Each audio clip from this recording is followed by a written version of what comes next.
Gracias, mis amados hermanos, por tan importante estudio. Bendiciones del Señor. ¿Fue literal la lucha o simbólica? Porque entonces, ¿cuál razón existe para desencajar la coyuntura del muslo? ¿Cuál fue la razón? O sea, si fue en oración toda una lucha espiritual, pero da a entender que fue literal. No entiendo esta parte, alguien pudiera. Gracias por este tema, que nos ayuda a prepararnos, pastor. Bendiciones. En los momentos de mayor prueba, nos dirigimos a Dios con una oración sincera y una fe inquebrantable.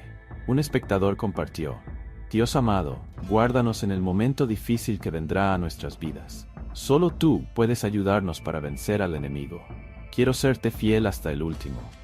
Estas palabras nos recuerdan que sin importar cuán grande sea la dificultad, solo en Dios encontramos fortaleza y paz. Abramos el corazón y escuchemos juntos el mensaje de salvación en la enseñanza de hoy.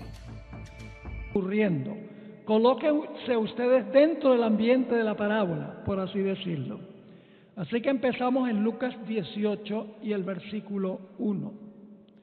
También les refirió Jesús una parábola sobre la necesidad de orar siempre y no desmayar, diciendo: había en una ciudad un juez.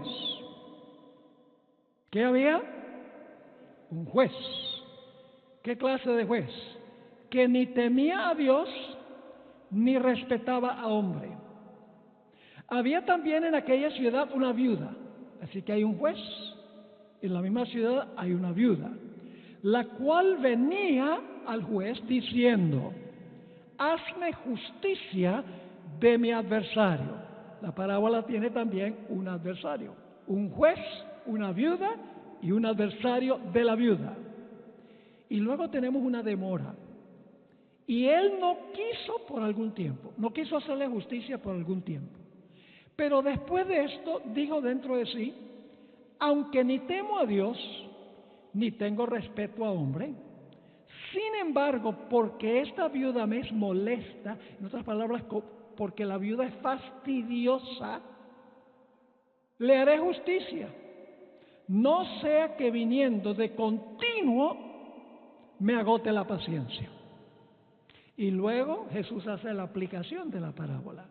No explica todos los detalles, pero explica los detalles más importantes.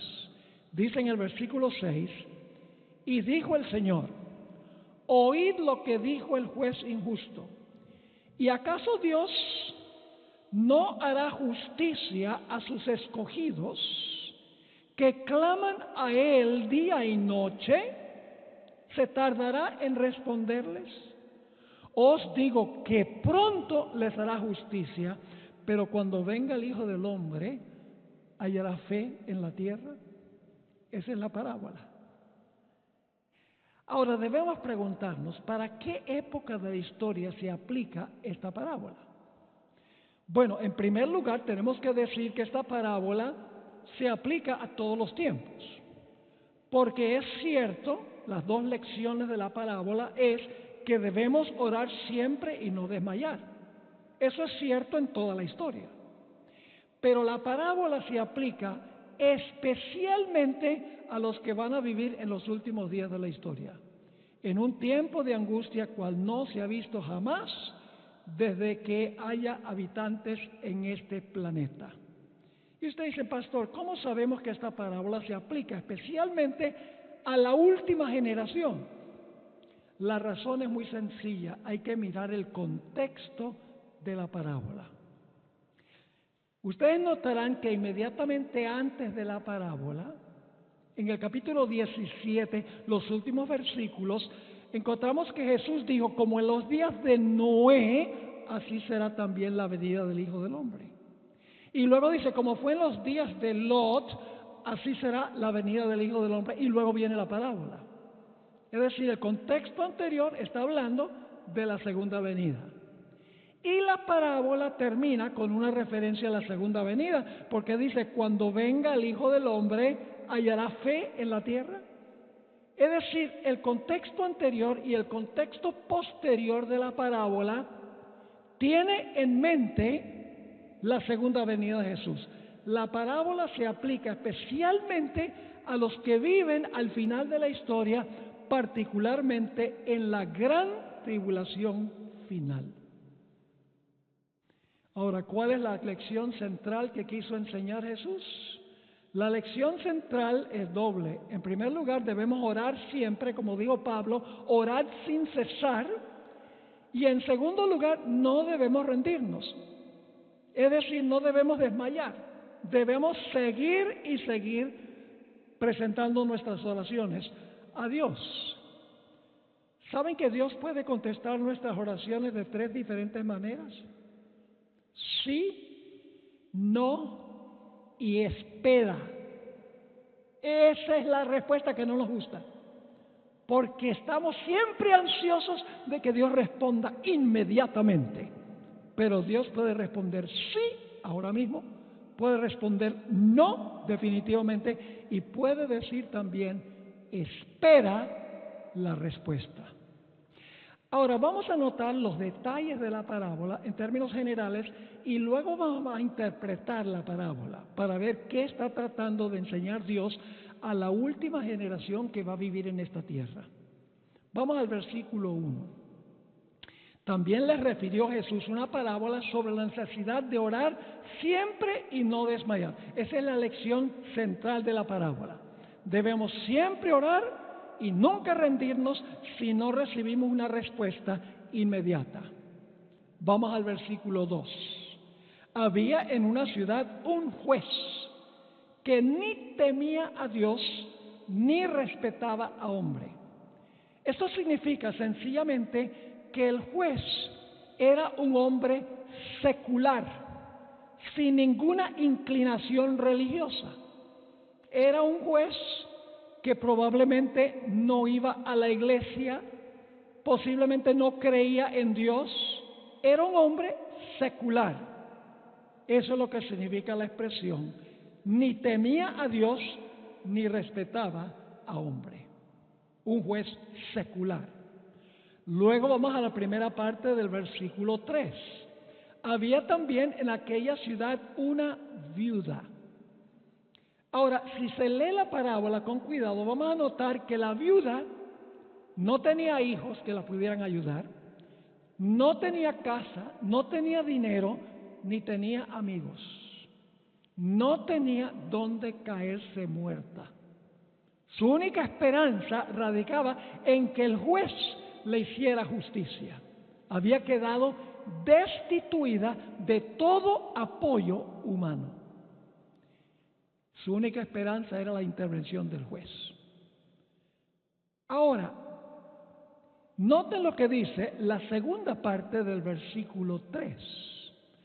Dice, había también en aquella ciudad una viuda, la cual venía a él diciendo, a este juez secular, hazme justicia de mi adversario. La viuda tiene un adversario. Ahora, los eruditos que han estudiado esta parábola han llegado a la conclusión de que el esposo de esta mujer había muerto y cuando murió tenía una deuda muy grande con un acreedor. Y el acreedor, para saldar la deuda del esposo de esta mujer, le quitó todo lo que tenía y dejó a la viuda sin nada. Es decir, el adversario era alguien a quien el esposo tenía una gran deuda que no podía pagar porque se murió. Entonces, ese adversario le quitó todo lo que tenía el esposo para saldar la deuda que el esposo de la mujer tenía con él. Ahora, noten lo que dice nuevamente el versículo 3, la última parte. Había también en aquella ciudad una viuda, la cual venía a él diciendo, hazme justicia de mi adversario. Y luego dice en el versículo 4, y él no quiso por algún tiempo. Hay una demora. El juez no responde inmediatamente, pero la viuda no se rinde. La viuda sigue viniendo y viniendo y viniendo y viniendo. Aunque no recibió gratificación inmediata, no se rindió. siguió viniendo, a pesar de que el juez se demoró en responderle y hacerle justicia. Pero finalmente, la parábola nos dice que el juez le hizo justicia. Pero fíjense por qué razón le hizo justicia a la viuda. Nuevamente el versículo 18, capítulo 18 y el versículo 4 dice: y él no quiso por algún tiempo, pero después de esto dijo dentro de sí: aunque ni temo a Dios, ni tengo respeto a hombre, sin embargo, porque esta viuda me es molesta, es decir, porque me tiene fastidiado, porque viene y viene y viene y viene y no me deja tranquilo, le haré justicia, no sea que viniendo de continuo me agote la paciencia. ¿Por qué le respondió el juez? Para quitársela de encima, porque estaba fastidiado. Esa es la parábola. Y una explicación de los detalles de la parábola. Ahora necesitamos determinar qué representan los diferentes aspectos de la parábola. Noten el versículo 6. Y dijo el Señor: oíd lo que dijo el juez injusto. En otras palabras, Jesús está diciendo: ahora les voy a explicar el significado de la parábola, lo que representa esta parábola. Versículo 7. ¿Y acaso Dios, qué representa el juez? El juez representa a Dios. Porque dice: ¿y acaso Dios no hará justicia a sus escogidos? ¿A quién representa la viuda? A los escogidos. ¿Lo están captando o no lo están captando? ¿Y acaso Dios, representado por el juez, no hará justicia a sus escogidos, que son representados por la viuda, que claman a Él día y noche, como la viuda? ¿Se tardará en responderles?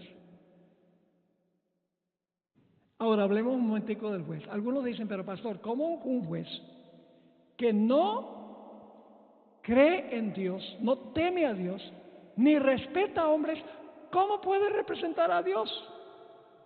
La respuesta es muy sencilla. Jesús está haciendo una comparación a manera de contraste. Hay un contraste, una comparación, pero un contraste entre Dios y el juez secular. Funciona de la siguiente manera.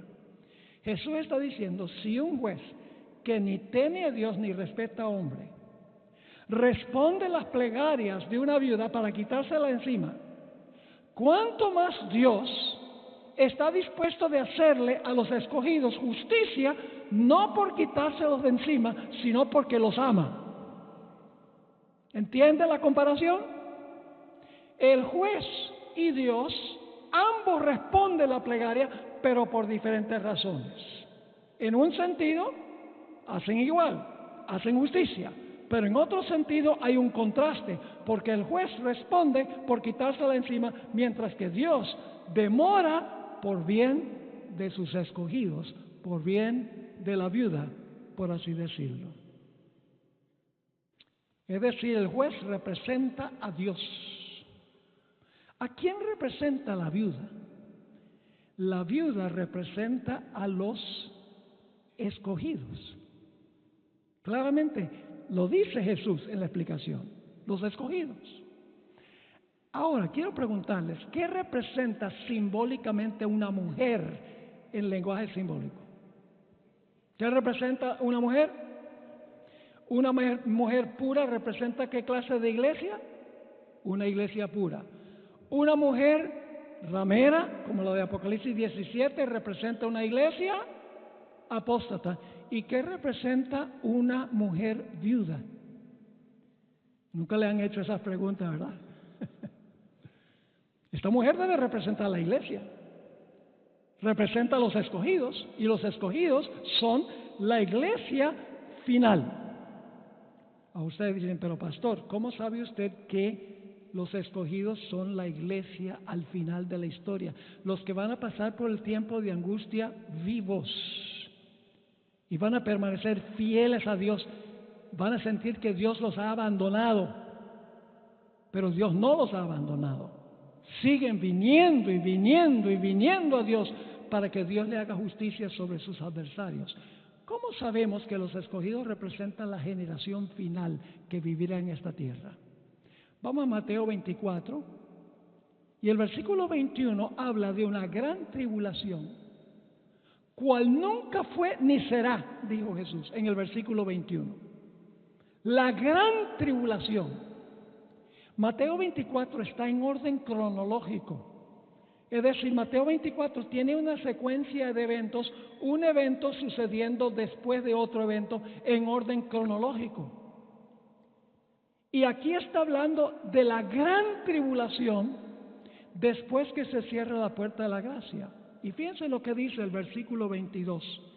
Y si aquellos días de la gran tribulación no fuesen acortados, nadie sería salvo. ¿Mas por causa de quiénes? ¿Es la misma palabra de la parábola? Sí, dice, mas por causa de los escogidos, aquellos días serán acortados, los días de la gran tribulación. Versículo 24, porque se levantarán falsos cristos y falsos profetas, y harán grandes señales y prodigios. La hermana White cita este versículo para describir la falsificación de la segunda venida por Satanás. Porque Satanás se va a aparecer como Cristo. Y la mayoría del mundo va a quedar engañado, porque se rigen por sus ojos y por sus oídos, y no por la manera que dice la Biblia que Jesús va a regresar en poder y gloria. Versículo 24 dice, porque se levantarán falsos cristos y falsos profetas y harán grandes señales y prodigios, de tal manera que engañarán, si fuere posible, aún a los escogidos. Interesante. ¿Cuándo entonces vamos a vivir los escogidos? Van a vivir durante la gran tribulación final, el tiempo de angustia que se menciona en Daniel 12:1. Se levantará Miguel, aquel príncipe está en favor de los hijos de tu pueblo. Será tiempo de angustia, cual nunca fue, mas en aquel tiempo tu pueblo será libertado. Todo el que está escrito en el libro. Está hablando de ese tiempo, de los que van a estar vivos durante la gran tribulación final. ¿Saben qué más? La viuda no tenía dónde caer muerta. ¿Cuánto van a tener los fieles de Dios durante el tiempo de angustia? Hermanos y hermanas, vamos a perderlo todo si somos fieles al Señor. Casas, carros, jubilación, dinero en el banco, posesiones. Vamos a ser como la viuda. Los escogidos van a ser como la viuda, que no tenía nada sobre qué recostarse. ¿Recuerdan que anoche leímos Lucas 17 y el versículo 31 al 33? Aquel día el que esté en la azotea y sus bienes en casa no descienda a tomarlos. Bienes hasta la vista. Luego dice, y el que en el campo a sí mismo no vuelva atrás, no vuelva a buscar nada. Y luego dice, acordaos de la mujer del otro. Todo el que procure salvar su vida, siendo infiel, agregaría yo, la perderá. Y todo el que la pierda, la salvará. Ahora, ¿quién es el adversario que va a saquear al pueblo de Dios durante el tiempo de angustia y los va a dejar en la calle sin nada? ¿Quién es el adversario? En la parábola Jesús no dijo quién es el adversario. Por eso tenemos que dejar que otros textos bíblicos nos digan qué es el adversario. ¿Usted conoce en 1 Pedro el capítulo 5 y el versículo 8? Sed sobrios y velad, porque vuestro ¿qué? Es la mismita palabra. Vuestro adversario, el diablo, como león rugiente, anda alrededor buscando a quien devorar. ¿Quién es el adversario que va a saquear a los fieles de Dios durante el tiempo de angustia? El diablo. Va a dejar al pueblo de Dios sin nada. Dicho sea de paso, en Apocalipsis 12 dice que la mujer tuvo que huir al desierto porque el dragón la está persiguiendo. ¿Quién es el dragón que está persiguiendo a la iglesia durante los 1260 años? Es Satanás. El dragón se identifica como Satanás. ¿Saqueó Satanás a los fieles durante los 1260 años?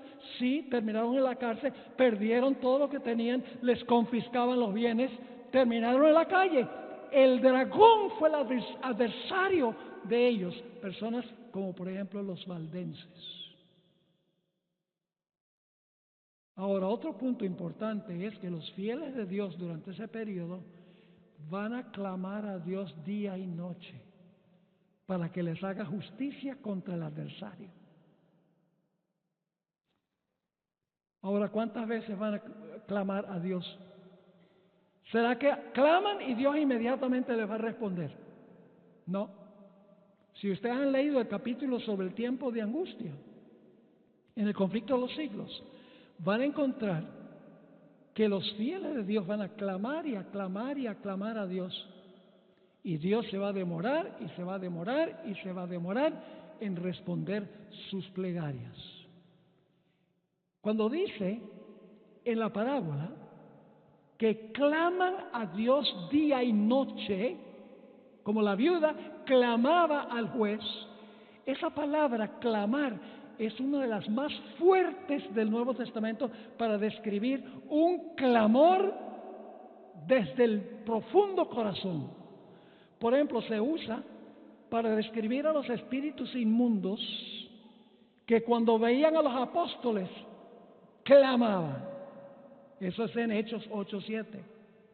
Se usa en Lucas 9:38, a donde un padre clama a Jesús para que le sane a un hijo atormentado. Y es la palabra que usa Jesús cuando dice, clamó en la cruz, Dios mío, ¿por qué me has desamparado? Es una palabra intensa. Como la viuda clamó al juez, los escogidos que han perdido todo porque el adversario se los ha quitado, claman a Dios, la parábola lo dice, claman a Dios día y noche para que les haga justicia sobre el adversario, y Dios no va a responder inmediatamente, va a haber una demora. Ya vamos a ver por qué es que va a haber una demora. Si Dios ama a su pueblo, ¿por qué no le responde inmediatamente? Esa es la pregunta que surge en las mentes de las personas. Eso lo vamos a tratar un poquito más adelante en el tema. Ahora, ¿cómo se llama la tribulación final? ¿Cuál nombre específico le da la Biblia? El tiempo de angustia de Jacob. Tenemos entonces que volver a estudiar la historia de ¿quién? De Jacob. Porque si el tiempo de angustia es el tiempo de angustia de Jacob, tenemos que entender la experiencia de Jacob para entender en qué sentido es el paralelo de la generación final que van a vivir en el tiempo de angustia después del cierre de la gracia, lo han perdido todo, claman a Dios día y noche para que les haga justicia sobre su adversario y Dios se demora. Repasemos la historia de Jacob, los detalles principales. Jacob le robó la primogenitura a su hermano y no solo eso, sino que también le mintió a su padre, engañó a su padre. Pecados muy graves. Y por eso Jacob tuvo que huir de su hogar. En camino a la casa de Labán, su tío, se durmió con la cabeza en una piedra y Dios le mostró esa magnífica escalera que alcanzaba hasta el alto cielo y que estaba arraigada sobre la tierra. Lo que Dios le estaba diciendo a Jacob, y lo dice allí en el texto, en Génesis el capítulo 28, Dios le dijo, tu pecado ha sido perdonado. yo te voy a acompañar, yo te voy a bendecir, yo te voy a proteger. Ustedes pueden leerlo ahí en Génesis, el capítulo 28, lo dice claramente. Jacob pasó 20 años en la casa de Labán. Y después de 20 años en la casa de Labán, decidió regresar nuevamente al hogar. Y cuando estaba ya en camino, le llegó un mensaje de que su hermano Esaú, el adversario, venía con 400 hombres armados hasta los dientes, con el fin de matar a Jacob y a toda su familia. ¿Conocen la historia? Y ahora, ¿qué tiene Jacob? Su tiempo de angustia. Noten Génesis 32 y el versículo 9 al 11. Aquí Jacob está clamándole a Dios. Fíjense qué interesante. Dios había perdonado a Jacob 20 años antes. Pero Jacob no había sido capaz de perdonarse él mismo. Uno de los problemas que nosotros tenemos es, confesamos nuestros pecados, Dios dice, si los confiesas, yo soy fiel y justo para perdonar tus pecados, pero Dios nos perdona y nosotros no nos sentimos perdonados y nos angustiamos. Jacob no se sentía perdonado, aunque Dios le había dicho, ha sido perdonado.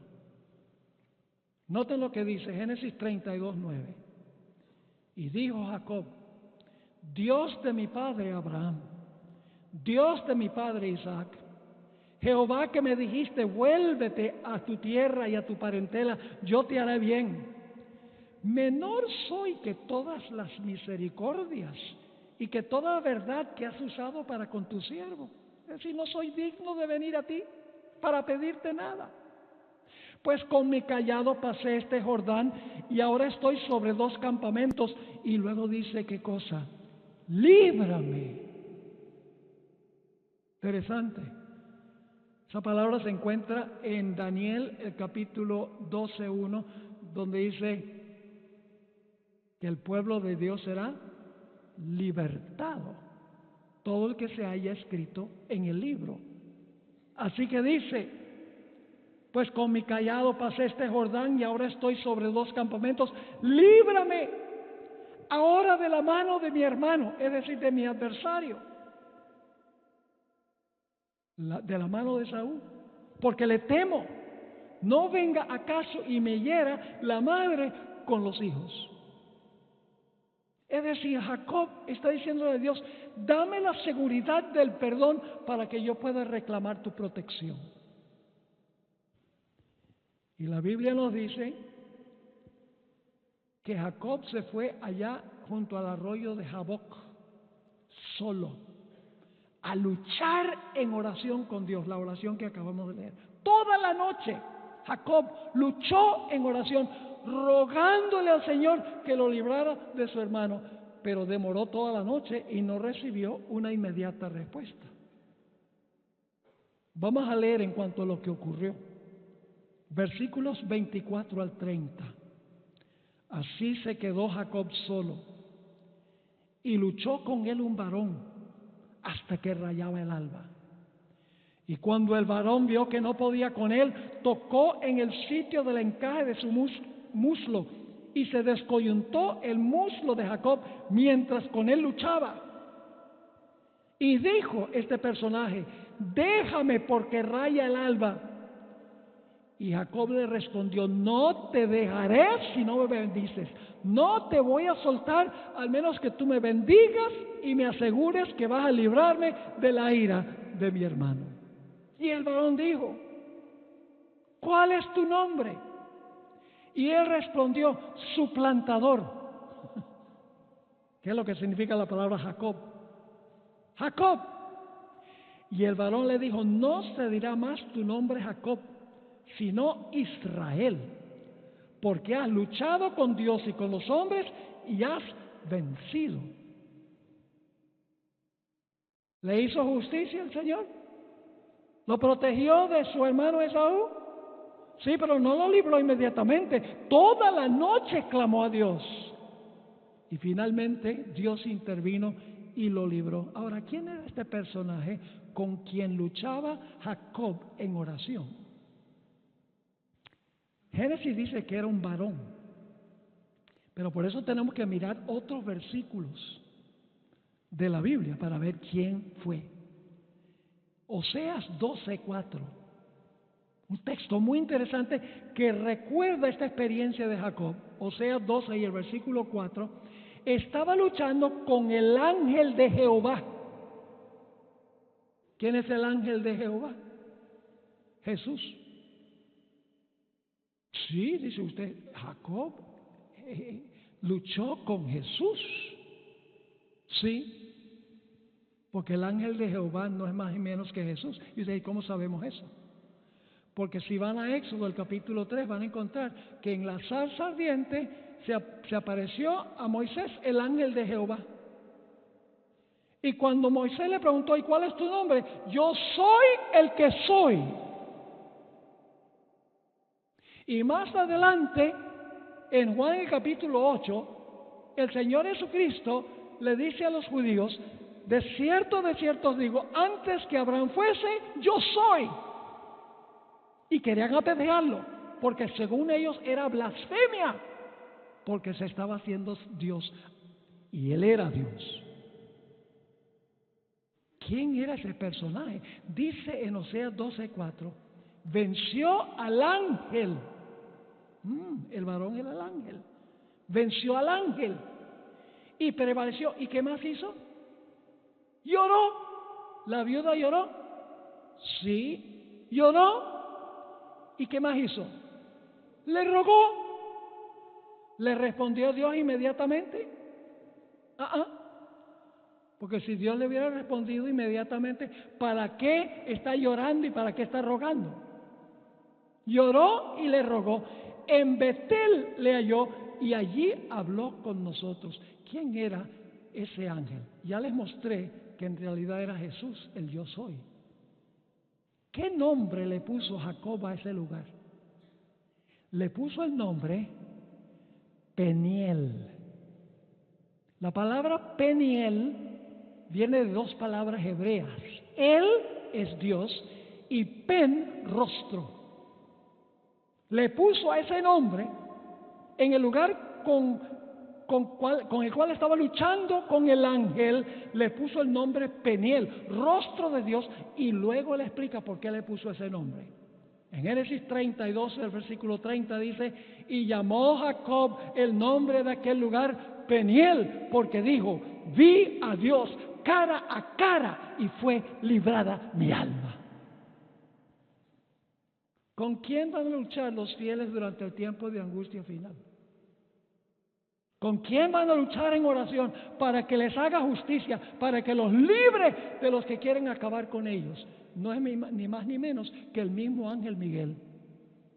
Porque en Daniel 12:1 dice, se levantará Miguel, ese es el cierre de la gracia, aquel príncipe que está por los hijos de tu pueblo. Y habrá tiempo de angustia que no fue desde que hubo nación, mas en aquel tiempo será libertado tu pueblo. Todo el que se haya escrito en el libro. Luchó fue con Miguel, con Jesús. ¿Recuerdan los tres jóvenes el horno de fuego? ¿Quién vino a caminar en el horno con ellos? Bueno, Nabucodonosor dijo, veo un cuarto allí y es semejante, se ve como el Hijo de Dios. Pero ¿saben algo interesante? En el versículo 25 de Daniel 3, Nabucodonosor dice, el cuarto es semejante al Hijo de Dios. Pero cuando llega al versículo 28 dice, Dios envió su ángel para librar a sus siervos del horno. ¿Quién era ese ángel? El Hijo de Dios. Y algunos dicen, pero ¿cómo sabía Nabucodonosor cómo se veía el Hijo de Dios? Sencillamente porque Daniel y sus amigos, según el Espíritu de Profecía, le habían explicado cómo se veía el ángel de Jehová. ¿Me están entendiendo lo que estoy diciendo? La lucha fue con Jesús y Jesús lo bendijo y lo libró de la muerte, de la intención que tenía su adversario. Nota estas citas del Espíritu y Profecía sobre los que van a pasar por ese periodo. Hermanos y hermanas, lo que estamos viendo pasar en el mundo indica que Jesús está muy cerca. La venida de Jesús está muy cerca. Todo se está desbaratando. No estoy fijando fechas.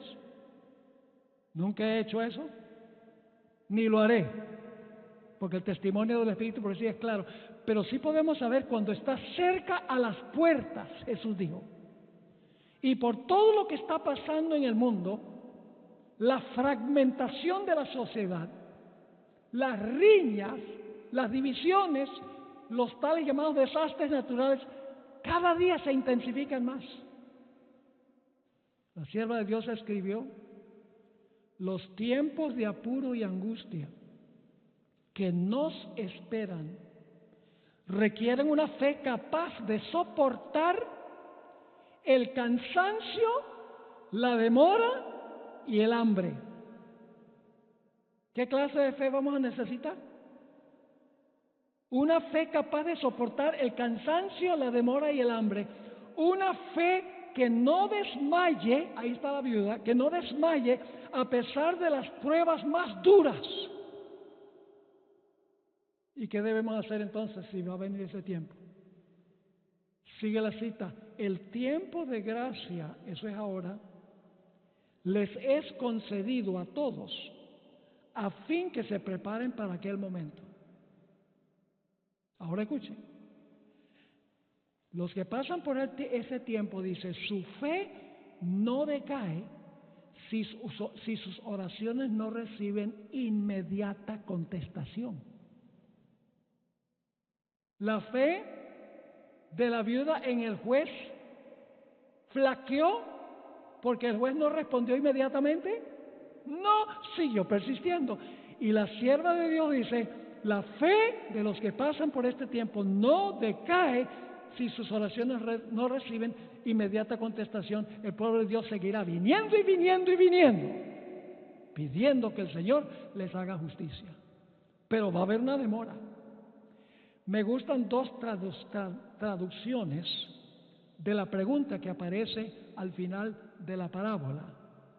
En la Reina Valera antigua dice: y Dios no hará justicia a sus escogidos que claman a Él día y noche, aunque sea longánime acerca de ellos.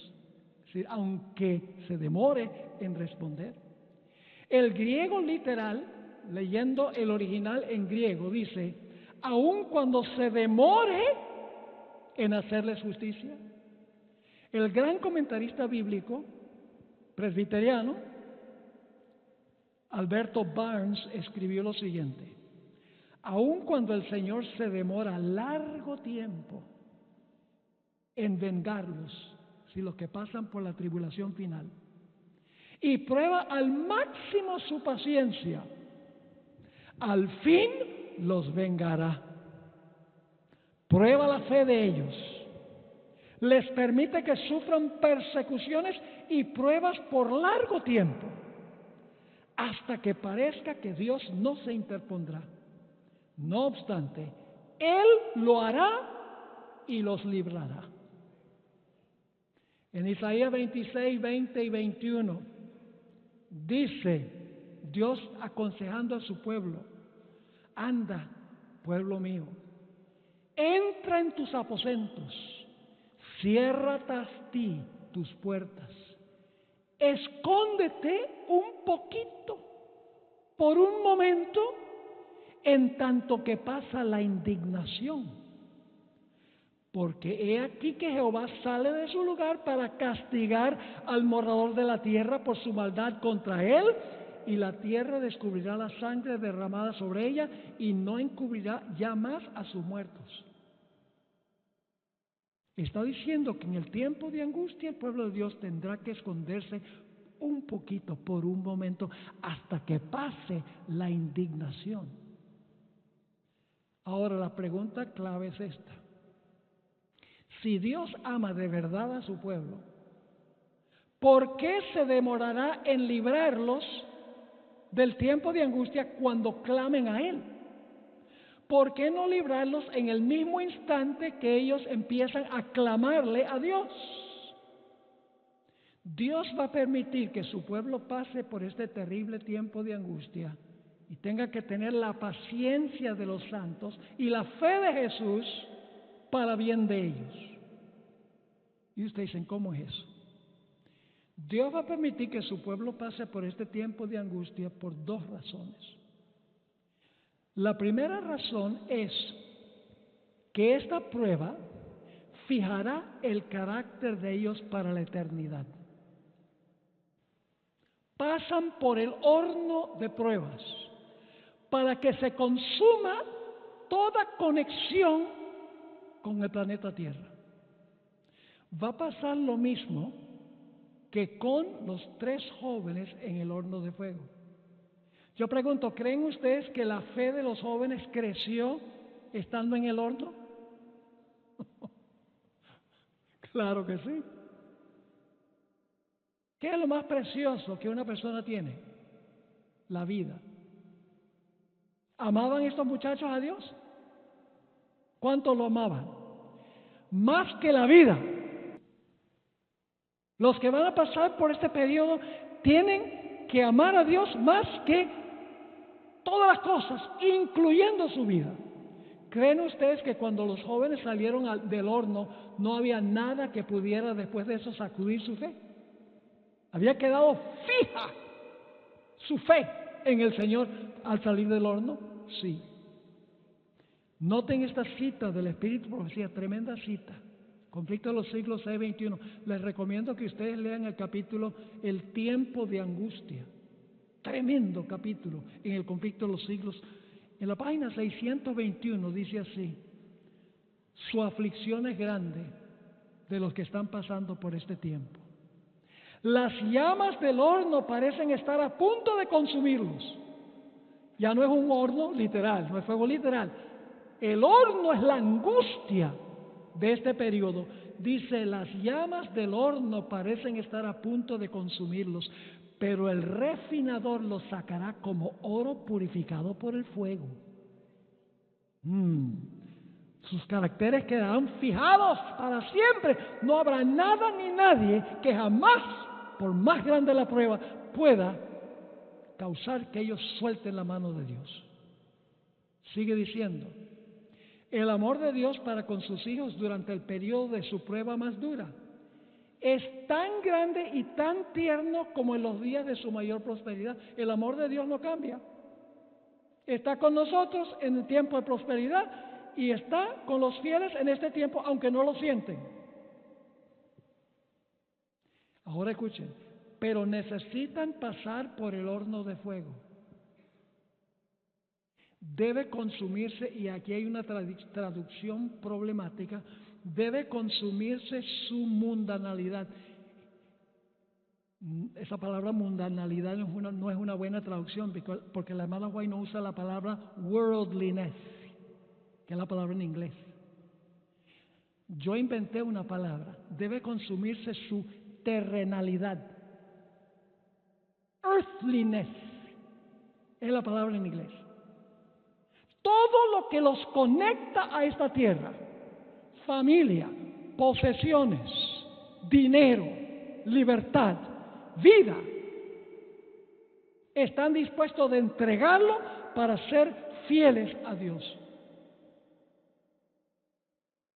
Y este periodo mostrará que los fieles al final de la historia sirven a Dios por puro amor y no por interés. Así que dice, pero necesitan pasar por el horno de fuego, debe consumirse su terrenalidad, lo que los vincula a la tierra, para que la imagen de Cristo se refleje perfectamente. ¿Qué va a pasar cuando termine el tiempo de angustia? En los fieles, el carácter de Cristo se reflejará, ¿qué? Perfectamente. ¿Estuvo Cristo dispuesto de hacer el sacrificio final y último de morir? Sí. Y los 144,000 siguen al Cordero por donde quiere que va. Tienen su Getsemaní, tienen su Calvario, donde claman a Dios, Pero así como Jesús, no soltarán la mano de Dios. Dirán como Job, aunque me matare, aún en Él confiaré. En Isaías 48:10 dice que el horno es para purificar. He aquí te he purificado, dice Dios, y no como a plata. Te he escogido en horno de aflicción. Pero hay una segunda razón por la cual Dios va a permitir que su pueblo pase por este tiempo de angustia. No solo para consumir todo lo que los ata a este mundo, como pasó con Enoc. Si ustedes leen lo que dice el Espíritu de Profecía sobre Enoc, caminó con Dios especialmente después de tener a su hijo, su primer hijo, Matusalén. Y su hijo le ayudó a entender el inmenso amor que tiene Dios para con sus hijos. Y se acercó Enoc tanto a Dios, que Dios le dijo a Enoc, mira Enoc, tú ya no eres de allá. Nada de lo que está allá te importa, sino dar testimonio a los demás. Ya tú no tienes nada que hacer allá. Te voy a traer ahora a la santa ciudad, para que camines en la calle de oro conmigo. Y fue el primer personaje en la historia en ser trasladado al cielo de entre los vivos. Él representa a la generación final. La sierva del Señor escribió en el conflicto de los siglos. Ahora voy a la segunda razón por la cual Dios va a permitir que los fieles pasen por la gran tribulación final. ¿Sabe lo que dice Satanás? Satanás dice, claro que Cristo me venció, claro que Cristo no pecó, porque Él era Dios y Dios no puede ser tentado. Ese es el argumento que usa. Además de eso, Jesús tenía una naturaleza distinta a la nuestra. Por eso fue el que venció. Pero escuchen bien, al final de la historia Dios tendrá toda una generación de hijos e hijas que demostrarán al universo que es posible vencer el pecado completamente por la gracia y el poder de Dios. Muchos dicen hoy en día, no, la naturaleza que tenemos es pecaminosa y vamos a seguir pecando hasta que el Señor Jesucristo regrese, porque la naturaleza pecaminosa es débil. ¿Saben lo que está diciendo en realidad esa gente? Lo que están diciendo es, no que la naturaleza pecaminosa es débil, sino que están diciendo que Dios no es fuerte. Porque si la naturaleza pecaminosa es tan fuerte que no podemos vencer el pecado, entonces Dios no es suficientemente poderoso para darnos la victoria. No están diciendo la naturaleza pecaminosa es débil y por lo tanto no puedo vencer. Están diciendo Dios, ni siquiera Dios con su poder nos puede ayudar a vencer. Dios tendrá toda una generación al final de la historia que vindicará a Dios. Y voy a darles una historia bíblica que ilustra esto. Y esta historia la vamos a estudiar en uno de los temas que vamos a tener un poco más adelante, el sábado. La experiencia de Job ilustra este segundo punto, esta segunda razón. ¿Ustedes conocen la historia de Job? La vamos a estudiar en detalle. Hubo un concilio en el cielo. Estaban presentes todos los representantes de los mundos y todos los ángeles, oyendo una conversación entre Dios y Satanás. Y Dios le dice, ¿no has visto a mi siervo Job? Vive en tu territorio, pero es siervo mío. Hombre recto, temeroso de Dios, apartado del mal. Y Satanás le dice, y están viendo todos los seres celestiales, claro que te es fiel. ¿Acaso tú no le has puesto un vallado alrededor y no me das acceso a él? ¿Has bendecido las obras de sus manos? Pero si tú me dieras acceso a él, te blasfemaría a tu rostro. Y todos los seres celestiales están escuchando la conversación. Dios podría haberle dicho a todos los representantes del universo, no le hagan caso y ustedes ya saben que ese es un mentiroso. Dios podría haberle dicho eso. Pero los seres celestiales hubieran dicho de verdad que Dios cercó a Job y Dios ha bendecido a Job. Y tal vez por eso es que Job le sirve a Dios. Y por lo tanto Dios le dice a Satanás, antes de esto dice que él me sirve por los panes y los peces, que me sirve como mercenario. Dios dice, te permito que hagas con él lo que tú quieras, menos no lo toques a él. Sale Job está representado por la viuda. Todos los elementos del tiempo de angustia están en la historia de Job. Y sale Satanás de la presencia del Señor y le quita todo lo que tiene, lo deja en la calle como la viuda. Todos sus siervos, todos sus hijos, todas sus posesiones, su salud, su espíritu.